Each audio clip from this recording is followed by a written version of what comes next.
আমাদের স্কোয়াডে এখনও আছে, কারণ এই টিমের ওতপ্রোত অংশ হচ্ছে মাশরাফি, এবং আমরা ডিপেন্ড অন সিচুয়েশন, ও কি ফিল করতেছে, ফিটনেসের অবস্থা কি,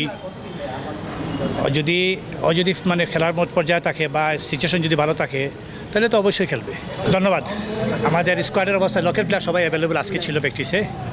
আমাদের জানেন আমরা অকশন থেকে যাদেরকে নিয়েছি তারা সবাই অ্যাভেলেবল ছিল এক্সেপ্ট মাশরাফি ছাড়া।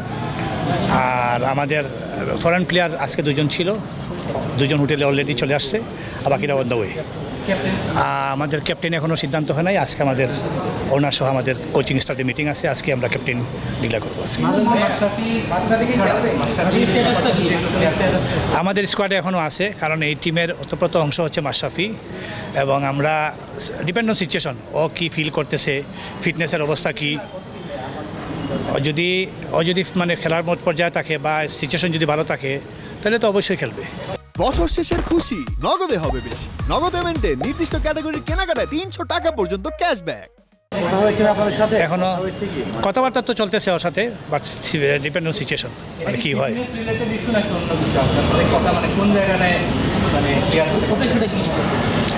আর ফিটনেসের অবস্থা নিয়ে কথাবার্তা হচ্ছে, প্রিপারেশনটা ইম্পর্টেন্ট।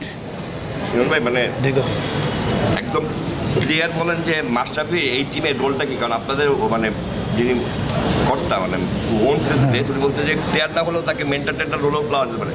মানে আর আপনারা একটা প্লেয়ারকে যখন রেখে দিচ্ছেন, মানে হি ইজ নট প্র্যাকটিসিং, আসতেছেন না, কতদিন পর্যন্ত তাকে রাখা সম্ভব? মানে বিঙ্গা কোচ তাকে আপনার স্কোয়াডে কতদিন রাখবেন? বিকজ একটা টেস্ট হয়ে জায়গাটা খালি হয়ে যাচ্ছে, মানে আটকে রাখছে। রাইট, আমি আপনার সাথে একমত।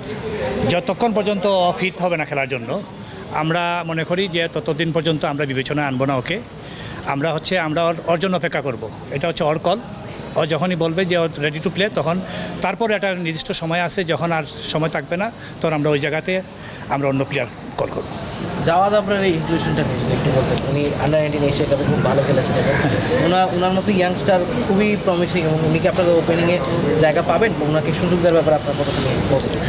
অবশ্যই একটা প্লেয়ারকে যখন আমরা স্কোয়াডে নিয়েছি তখন তো তাকে সুযোগ দেওয়ার জন্য চিন্তা করে নিয়েছি।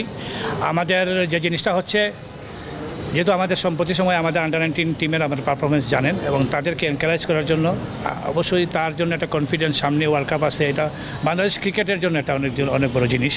বিপিএলে আমাদের অনেক বড় বড় প্লেয়ারদের সাথে ড্রেসিং রুম শেয়ার করবে, ওদের সাথে করবে।